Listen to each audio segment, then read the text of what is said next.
Hello guys, the coin here. Just a quick update on BTC. So like we can see here, we're having a little drop on the BTC price, which has hit today the 10,000 uh, the 10,000 mark. It says here the highs is at 10,040, but it is higher. We're talking about 10,176. Um, dollars Bitcoin, which is actually quite good, because the dip was having a toll on everybody. Everybody was giving up on Bitcoin and whatever because it's not, this bear market that we're in lasted from. So let's say here we're starting to dip here on February. So the low we hit the low at on the 6th, so we're on the 15th, hitting 10k again. So um, the recovery, I don't know if it will be fast or slow, because the bottom line is I'm still long term bullish on Bitcoin. 20k, we hit almost 20k last year, or 20k in some exchanges, and the bottom line is I'm expecting much higher highs, much much higher record highs, maybe 50 to 100, I don't know, but maybe I will be expecting around 100k at the end of the year, which will also bring some great news in regards of the other altcoins. At the moment, most of them are in the red because Bitcoin goes down, altcoins go down, Bitcoin goes up, altcoins go down. So it's um, it's a little bit different in regards of the altcoins, but on the long run, they will catch up as well. Bitcoin always leads the way up or down, and the other altcoins follow, but it will be no different in that regard. So we're seeing losses around here. Of course, in US dollars, most of the markets are up, most of the altcoins are up because of the dollar value, like you can see in Ethereum, because Ethereum is actually losing value in Satoshi value, like we can see here.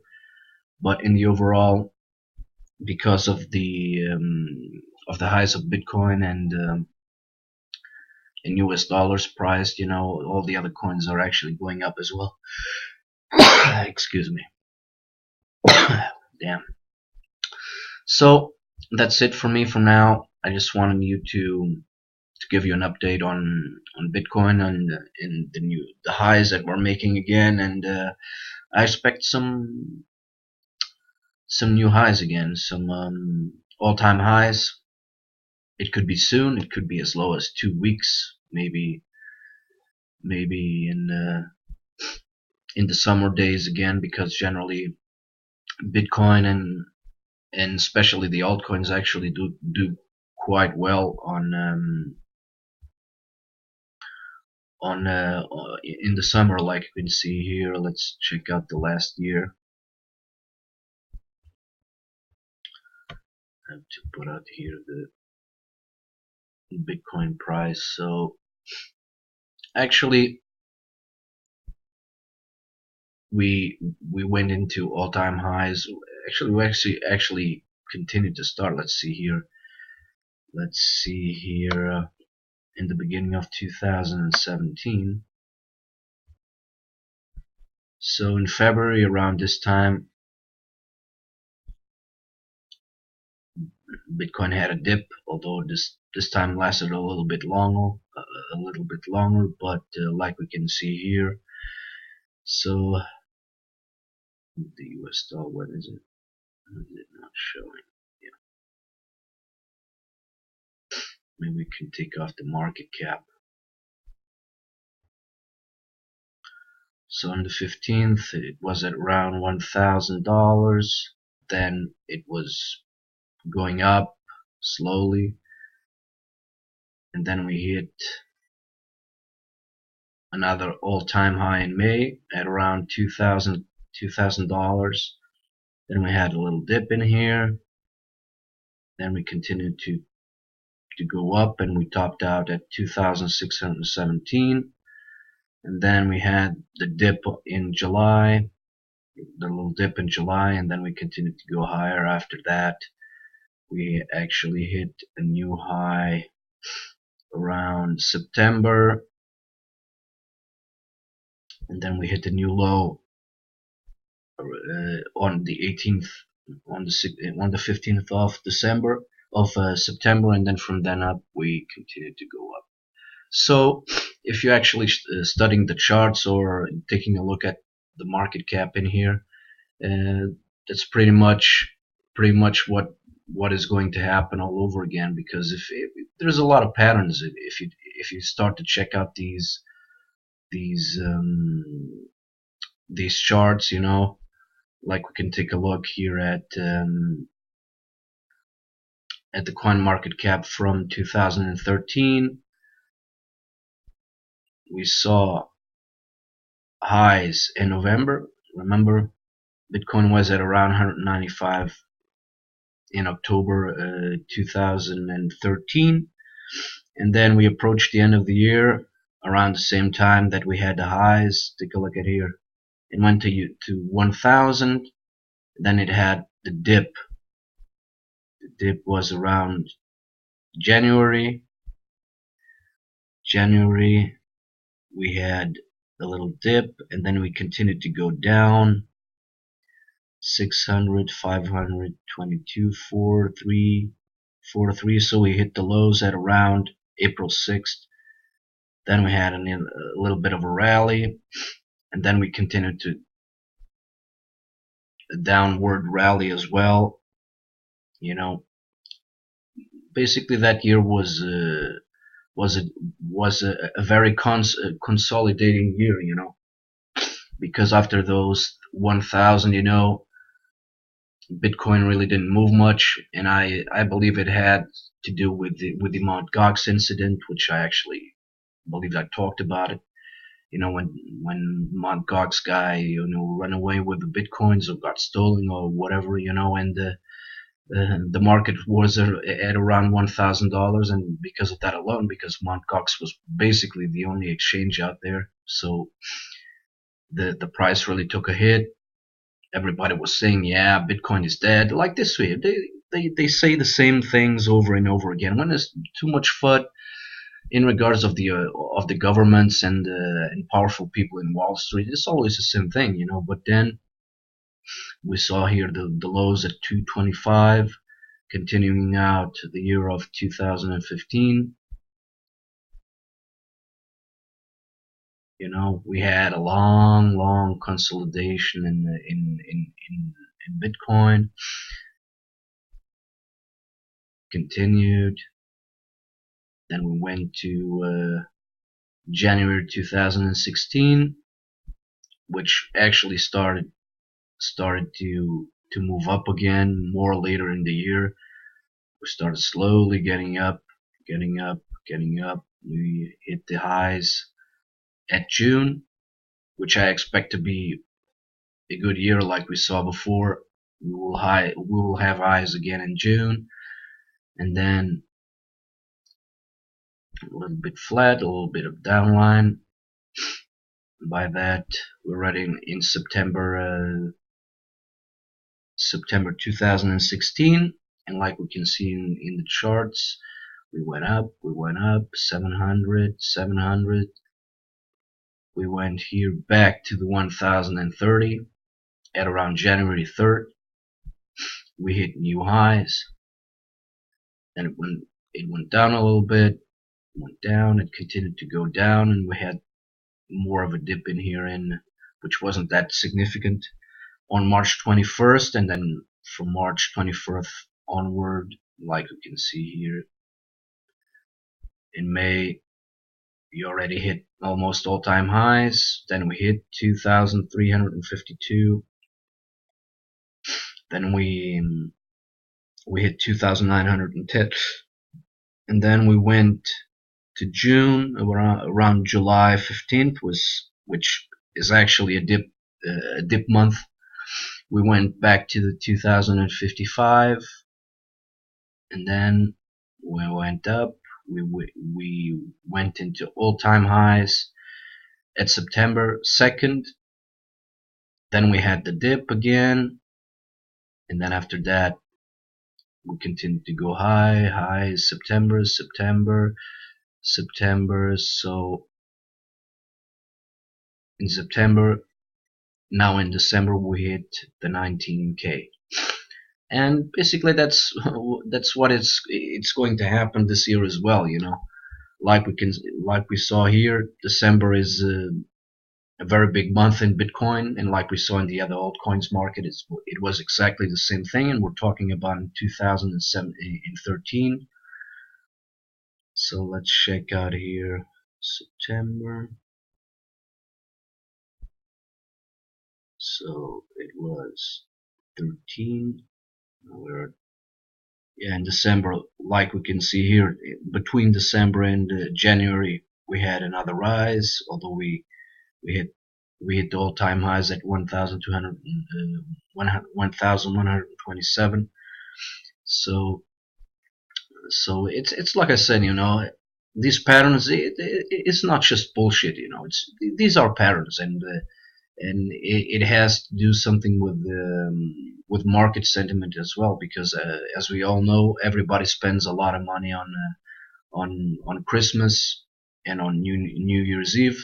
That's why last year was big, the year before was also big, and this year is going to be even bigger because everybody is going into buying spree. Of course, if you start to realize these patterns, when you see these highs, you can sell, or you can put on a cash position, expecting the drops, which has happened. It was more dramatic this time, when we hit the 6,704, but we're recovering, and the bottom line is we will continue to recover until the end of the year. And yeah, like we see here in December, I believe maybe in the summer days, or maybe the next 2 weeks, we will have an all-time high again. And then when we hit September, we might get all-time highs again. Then we'll have a dip, and then in the beginning of October until November, December, we will see a run in Bitcoin and in other altcoins again. So the future is bright, because we saw massive gains last year, and the bottom line is more awareness in cryptocurrency is occurring, and more people are willing to get in and to buy, and I believe it will be bigger. It's just my opinion. It will be bigger for Bitcoin and cryptocurrency and blockchain in general. This year will be massive. If you only grow about 5 or 10% of the 99% that don't know about cryptocurrency, or that are not into it, just a 5 to 15% increase in the people that are not in the market, that get into the market, it will be just massive. I'm talking about from 5 to 15%. Imagine 20 or 25%, but this will come, and that's why I say that blockchain and cryptocurrency is here to stay, and with the adoption rate to continue like the way it has been, it will be bigger and massive. So it's just a question of adoption. Remember, well, we can't remember because it was before our days. Electricity wasn't around, and then the electricity was invented. Until electricity went into all our homes, it took a while. It took about, I don't know, perhaps 3 or 4 or 5 decades, to be implemented everywhere worldwide. But it's now here. The bottom line is blockchain will not take that long. Just take a look at the internet. When the internet was brought to a couple of people, mass adoption occurred in what, I don't know. It was around in 85 to 86. There was already internet around, so the bottom line is nowadays we can't live without the internet. Internet is what it's all about, and cryptocurrency is a part of it. The infrastructure is there, the internet is there. All what blockchain has to do is to to construct the apps and everything else, because the infrastructure is already there. So mass adoption is just a question of implementation, and it's being implemented, and people are learning about it, and people are interested about it, and that will continue to rise. And it's like I said, Bitcoin and blockchain is not going to go away. In I don't believe it will be, because it's already revolutionizing the financial system. So I don't believe it's going to go away. And when you have this notion that you can send money peer to peer without any third parties, that's what hooks people. Because I like to transfer my money. I want to send money to someone else, without bank entity or a third party. What the hell do I need that if I can do it by myself? I don't have to pay fees for an entity that charges me money for using their services. If I can do it for free, all I have to do is to pay the mining fee, which is already a little bit big because of the congestions in the Bitcoin itself. But of course, we're not talking about Bitcoin only anymore, because we have so many platforms, so many coins, so many tokens, um, with transaction speed at around 5, 15, and 30 seconds. I'm a huge Verge fan, and Verge and high transaction coins for me does it. Verge, Dogecoin, Bytecoin, Redcoin. We also have Electroneum. We have Sitecoin. And I like that. And besides that, we have also the privacy coins. We have Ethereum and Waves, which are infrastructures constructed about the blockchain, where you can where you can build some other infrastructures besides of sending and receiving money, which is what actually revolutionized Ethereum and other platforms like Waves that are coming up. You can do much more besides of sending money. There are so many things that can be implemented and being developed by the blockchain technology. Blockchain is really, all we have to do in the blockchain is research and and apply the technology and evolve the technology, and be more research.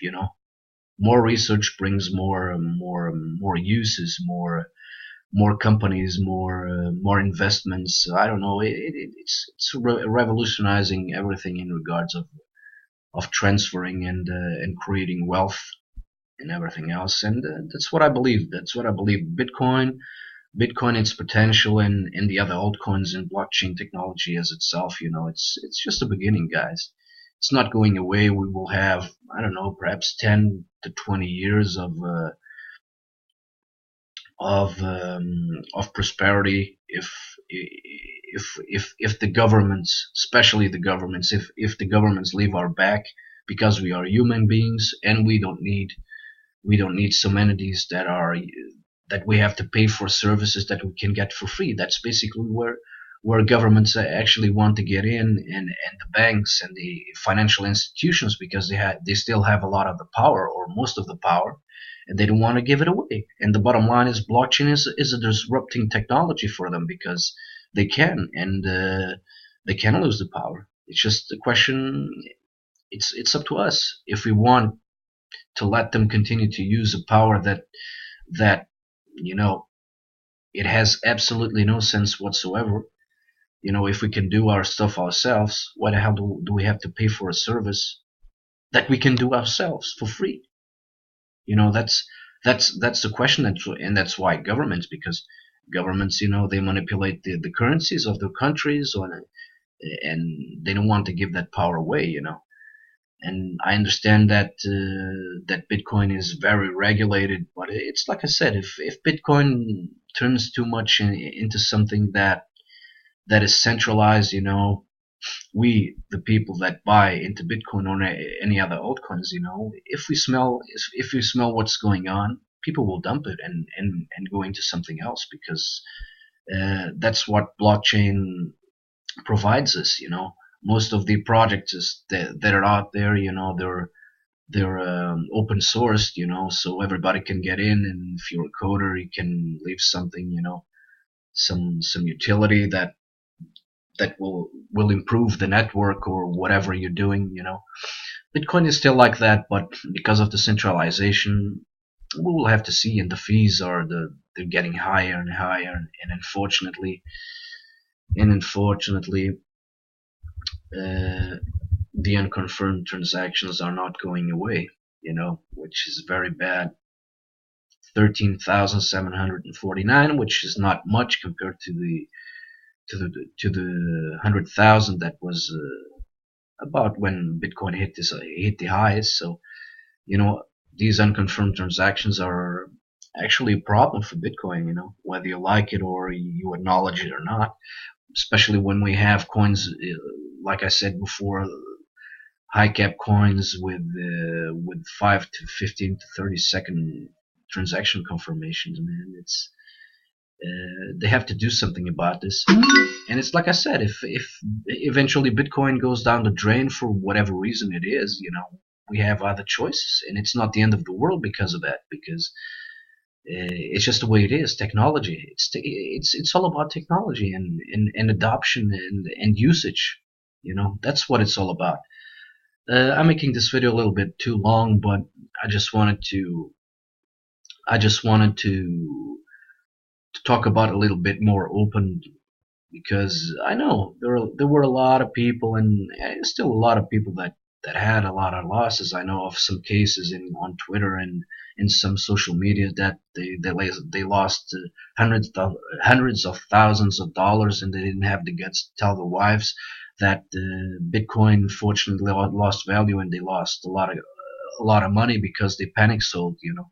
And that's the lesson that we have to learn in here. When every government and every powerful person tells you that something is going something is going down, or they FUD a lot about it, don't buy it. Don't buy it, because what they want is your fear. And what do you do with your fear? With your fear, you panic and you sell. And the lesson that you have to learn with Bitcoin and other altcoins, cryptocurrency in general, is buy when there blood's in the streets. There was a lot of blood. Take a look at this blood that was around here. But it bottomed out. No market goes down forever, and no market goes up forever. I guess people haven't realized it yet, but it's just the way it is. We can't panic about things, especially on the markets, especially in cryptocurrencies, because in regards of the financial institutions, well, they only want your money so they can manipulate whatever stock they have. If they want to bring it to zero, almost, they will. And they can keep uh, that stock to zero just because they have the power to, just because they have some paper certificates saying that you own 100,000 stocks of this or that. It's just paper. It's nothing, and most of it is it's electronic anyway. At least in here we have the goddamn blockchain. We know what's going on. We know where the money is. We know where the money gets in and gets out.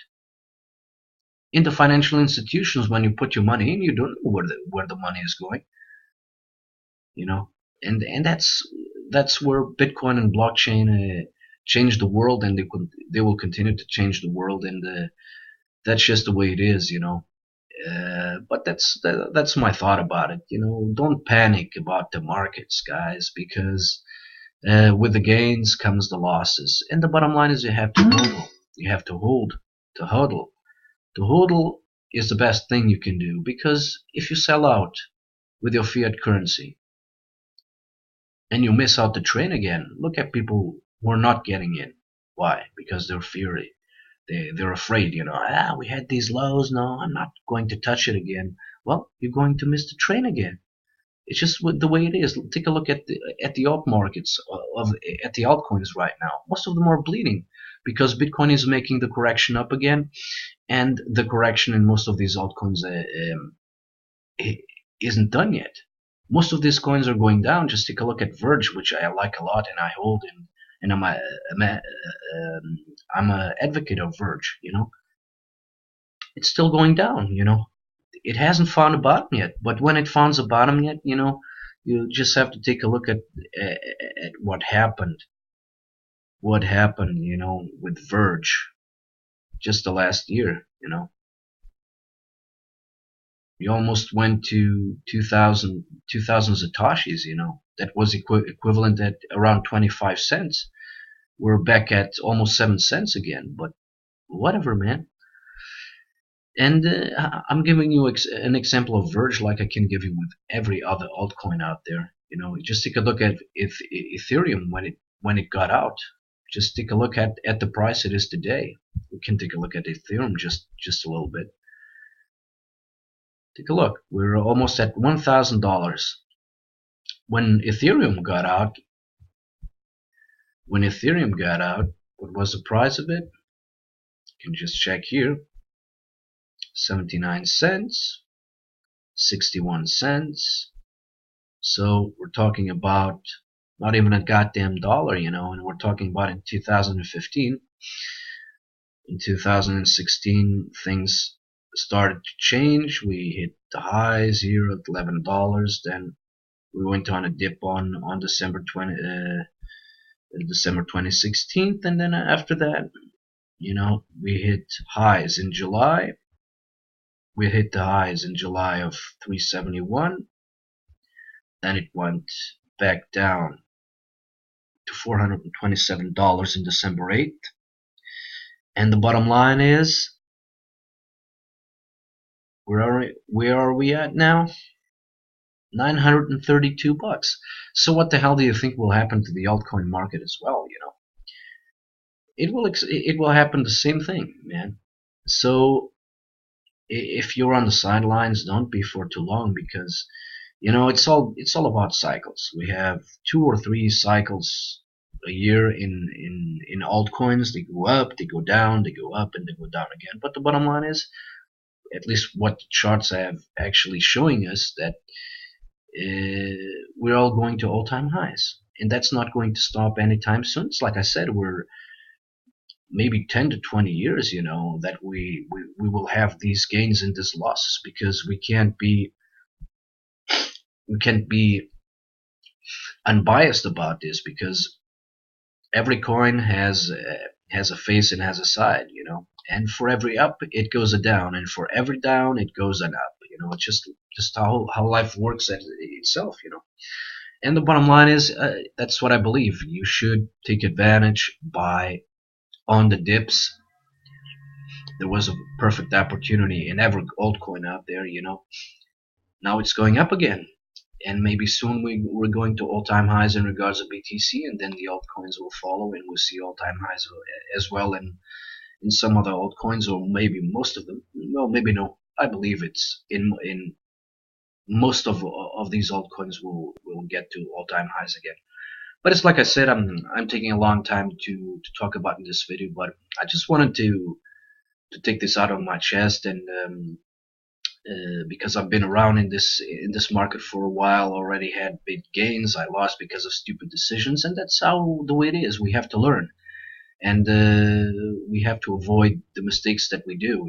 I pass through them. I'm not immune to it. I may, and sometimes we do make mistakes. We buy when we shouldn't, and we sell when we shouldn't. But that's just the way it is. You can't get the maximum gains you believe, or you have in your mind, or in imagination. It's not going to happen, because sometimes we miss the deadlines. We miss it.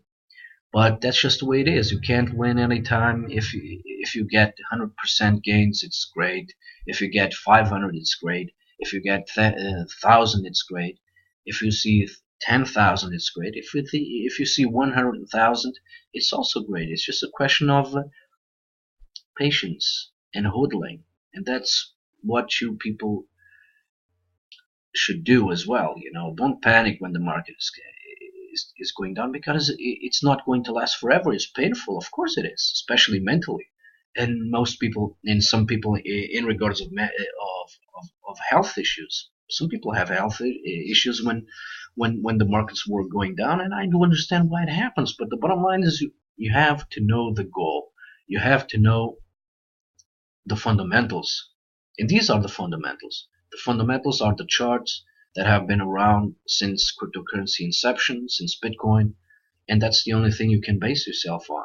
Because the bottom line is, in most of all the other altcoins, we saw 100,000% gains, and I believe, that, and I'm being conservative about it, we will have the same growth rate, at least the same. But imagine if it is bigger. And I believe it is bigger, because it's like I said, if we grow 5% more, or 15% more, in regards of population that are not into cryptocurrency and want to get in, what do you think that these 5 or 15% will mean in the overall market cap? You know, it's just, that's what I want you to do, is to think, because it is easy to let ourselves get emotional and make stupid decisions when we're emotional, because that's generally when we make the most stupid decisions, and when we're getting emotional and outraged. And we have to think that it's a cycle, and it's a phase. For every down comes an up, and for every up comes a down. And that's the way we have to figure it out, because life is like that. We have some highs, and we have the lows of the lives of family and everything else, and that's how life and markets and everything else works. It's just part of the world we're living in, part of the symbiosis. Part of the photosynthesis that all living things have to share with this world, and that's how it works, man. I'm being a little bit philosophic in here, but that's not what I wanted. But I just wanted to tell you, or to give you my notion, or what I think, and that's it. Everything is a part of life. The good and the bad. It's just the way it is. But that's it. If you like my video, comment, subscribe, and give me a thumbs up. Okay. Thanks, guys. I'll talk to you soon.